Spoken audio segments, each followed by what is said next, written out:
Guys, हम लोग future में पानी पिएंगे नहीं, खाएंगे। हो गए ना हैरान? बट ये बात सच है। एक्चुअली प्लास्टिक की बोतल्स का पानी हमारे शरीर को बहुत ज्यादा नुकसान करता है। इसी के लिए हमारे डॉक्टर्स ने वाटर के छोटे छोटे से कैप्सूल बनाए हैं। अब इन छोटे छोटे से कैप्सूल को अपने मुंह में रखो, ये मुंह में बस्ट होंगे और आपके पानी की पूर्ति हो जाएगी। इन्हें ओहो कैप के नाम से जाना जाता है। बस इसके ऊपर की लेयर उतारो, अपने मुंह में रखो और हो गया। इस वंडरफुल डिस्कवरी के लिए एक लाइक तो बनता है। आप लोगों ने ज्यादातर होटल्स में ह्यूमंस को काम करते देखा होगा, लेकिन चाइना में दुनिया का इकलौता ऐसा होटल है जहां पर ह्यूमन एम्प्लॉय है ही नहीं। तो वहां काम कैसे होता है? वहां काम होता है रोबोट्स के द्वारा, छोटे से लेके बड़े काम तक, रिसेप्शन से लेके रसोई में खाना बनाने तक और उसे परोसने से लेके सफाई तक का काम रोबोट करते हैं। और इन सारे रोबोट्स को एक सेंट्रल कंप्यूटर कंट्रोल करता है। वहां पर रूम को खोलने के लिए फेस लॉकिंग सिस्टम लगा हुआ है। गाइस, इस पूरे होटल को चाइना की अलीबाबा कंपनी ने बनाया और इसका नाम है फ्लाइजू। ऐसी टेक्नोलॉजी, ओह माय गॉड, मैंने तो पहले कभी नहीं देखी। 1999 में एलोन मस्क ने अपने दोस्तों के साथ मिलकर $10 मिलियन की इन्वेस्टमेंट के साथ X.com नामक कंपनी शुरू की। बाद में यही company famous payment system company PayPal बनी, जिसे 2002 में ईबे ने $105 बिलियन में खरीदा। अब इस डील की वजह से एलोन मस्क को $165 मिलियन मिले। एलोन मस्क चाहते तो पूरी जिंदगी ऐशो आराम के साथ बिता सकते थे, लेकिन तब इनका पागलपन शुरू हुआ। इन्होंने लगभग $100 मिलियन स्पेसएक्स में डाले और लगभग $70 मिलियन टेस्ला में डाले।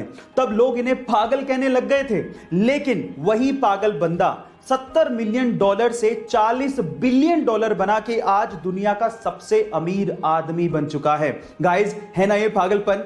ऐसे ही अमेजिंग फैक्ट्स के लिए यूट्यूब पे हमारे चैनल को सब्सक्राइब कर लीजिए और अगर आप इंस्टाग्राम पे देख रहे हैं तो मुझे फॉलो करना मत भूलिएगा। मिलते हैं अगली वीडियो। मुंबई की सड़क पर एक कुत्ते का किसी कार से एक्सीडेंट हो गया, तो वहां पर मौजूद शांतनु नायडू नामक एक लड़के ने इन स्ट्रीट डॉग्स के लिए कुछ करने की सोची।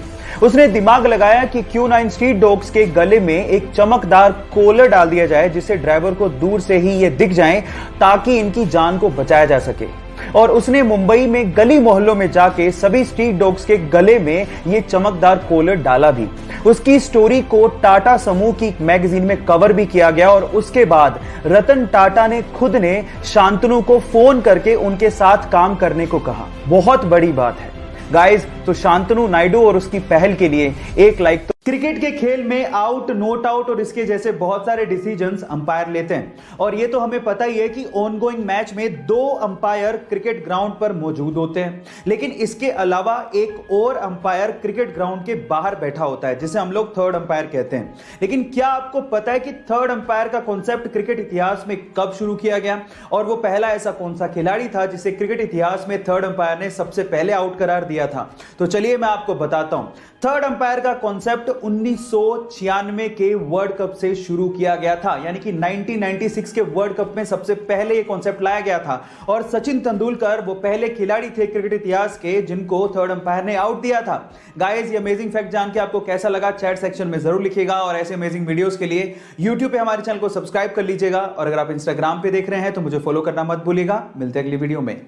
2016 में ऑस्ट्रेलिया से मार्क नाम का एक लड़का अपने पिता को लेकर जैसे ही हिंद महासागर में मछली पकड़ने के लिए पहुंचा, तो कुछ दूरी पर उन्हें पिंक कलर की बॉल नुमा एक बहुत बड़ी सी चीज दिखाई दी। शुरू में तो उन्हें लगा कि शायद कोई नाव पलट गई है, लेकिन थोड़ा पास गए तो समझ में आया ये नाव तो नहीं है, लेकिन बहुत अजीब सी चीज थी। लेकिन जब बिल्कुल पास पहुंचे तो उन्हें समझ में आ गया था कि व्हेल की डेड बॉडी है। अगर आपको इन फ्यूचर कुछ ऐसा दिखे तो तुरंत उसे दूर भाग जाइए, नहीं तो आपकी जान भी जा सकती है। होता कुछ यूं है कि व्हेल के मरने के बाद उसके अंदर के बैक्टीरिया गैस प्रोड्यूस करने लगते हैं। अब चमड़ी मोटी होने की वजह से वो गैस बाहर नहीं निकल पाती और प्रेशर बढ़ने की वजह से वो फट पड़ती है। अब अगर ऐसा कुछ दिखे इन फ्यूचर तो सावधान जरूर रहिएगा।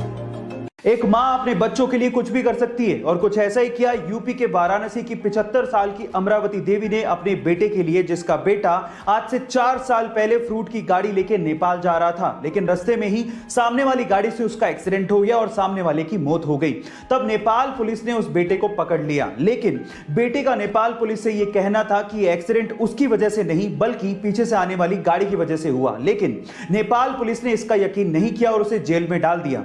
अब जेल से बाहर बाहर निकाला जा सकता था, लेकिन उसके लिए 7 लाख रुपयों की जरूरत थी, जो कि उस बूढ़ी मां के पास नहीं थे। फाइनली ये बूढ़ी मां एक तख्ती पर अपने बेटे की रिहाई की गुजारिश लेके वाराणसी के सड़कों पर 4 साल तक घूमती रही और फिर इस मां के 4 साल का संघर्ष काम आया और बीएचयू के छात्रों की मदद से नेपाल से उसके बेटे को रिहा करवाया गया। आपको इस मां के संघर्ष की कहानी कैसी लगी, चैट सेक्शन में जरूर लिखिएगा और ऐसे अमेजिंग वीडियोस के लिए हमारे YouTube के चैनल को सब्सक्राइब कर लीजिएगा। मिलते हैं अगली वीडियो में।